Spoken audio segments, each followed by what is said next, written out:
Ben gelmedim dava için, benim işim sevi için. Dostun evi gönüllerdir, gönüller yapmaya geldim. Yüzyıllar öncesinden bugüne yankılanan bu ses, Anadolu'nun bunalımlı çağlarında doğan büyük bir gönül erinin Yunus Emre'nin sesidir. 13. yüzyılın ortaları. Anadolu Selçuklu Devleti'nin sarsıldığı, Moğol akınlarının Anadolu'yu derinden yaraladığı, yoksulluğun ve kargaşanın halkın hayatına ağır bir yük gibi çöktüğü yıllar. Rivayetlere göre bu çetin dönemde Eskişehir'in Sivrihisar ve Mihalıççık yöreleri arasında gösterilen Sarıköy'de bir çocuk dünyaya gelir. Adı Yunus'tur.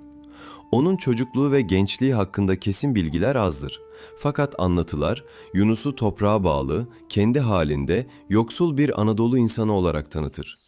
Zaman geçer, Yunus büyür, çiftçilikle geçinen sade bir köylü olur. Ancak Anadolu'da kıtlık baş gösterir. Toprak bereketini saklar, insanlar ekmeğe muhtaç hale gelir. İşte bu çaresizlik içinde Yunus, duyduğu bir umudun peşine düşer. Menkıbe'ye göre Kırşehir, Suluca Karahöyük'te kapısına geleni boş çevirmeyen Hacı Bektaş Veli'nin dergahına gitmeye karar verir.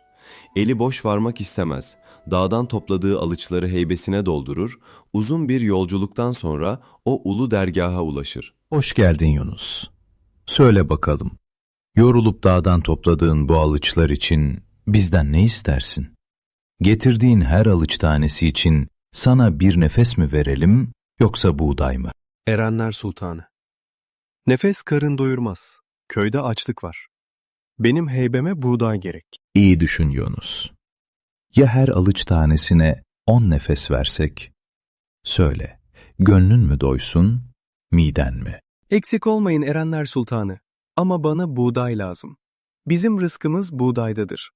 Hacı Bektaş Veli emreder ve Yunus'un heybesi buğdayla doldurulur. Yunus dergahtan ayrılıp yola koyulur.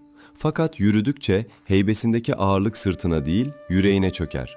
Büyük bir hakikat kapısında geçici olanı kalıcı olana tercih ettiğini anlar.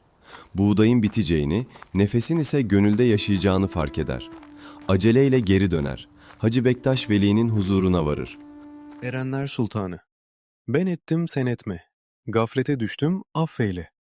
Al buğdayını, ver nefesini. Gönlüm açtır benim. Nefes isterim. O iş geçti Yunus. Biz o kilidin anahtarını Tapduk Emre'ye verdik. Senin nasibin artık onun elindedir. Git, menzilin onun dergahıdır.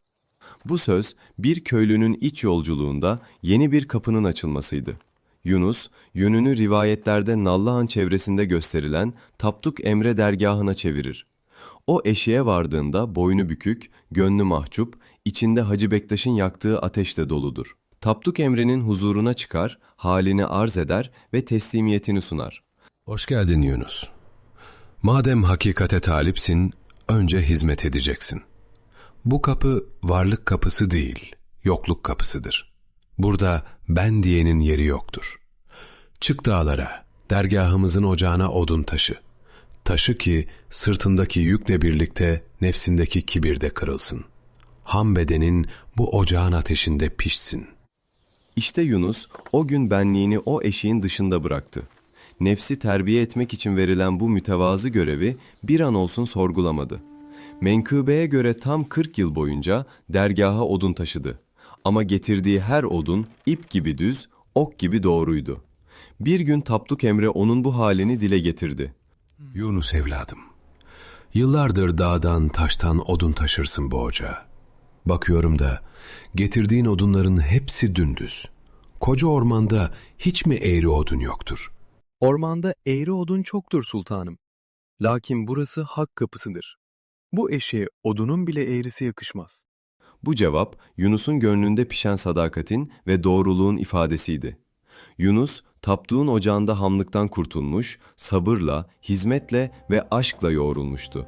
Artık o yalnızca bir köylü değil, asırları aşacak bir gönül diliydi.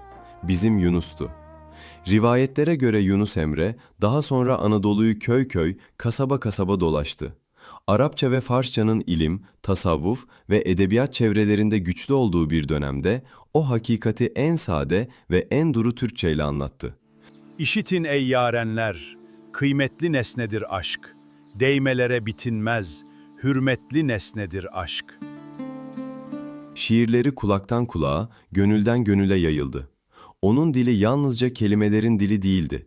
Sevginin, tevazunun, insanı insana yaklaştıran merhametin diliydi. Ona göre gönül, insanın en kıymetli yurduydu. Bir gönlü kırmak, Kabe'yi yıkmak kadar ağırdı. Bir gönül yapmak ise insan olmanın en yüce vazifesiydi. Aşkın aldı benden beni, bana seni gerek seni. Ben yanarım dünü günü, bana seni gerek seni. Takvimler 1320'li yılları gösterdiğinde 80 yılı aşan bereketli bir ömrün sonuna gelindiği kabul edilir.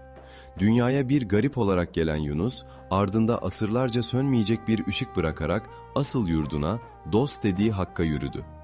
Bugün Anadolu'nun birçok yerinde ona ait olduğu söylenen kabirler ve makamlar vardır. Çünkü Yunus Emre yalnız bir toprağa değil, milletin hafızasına ve gönlüne gömülmüştür.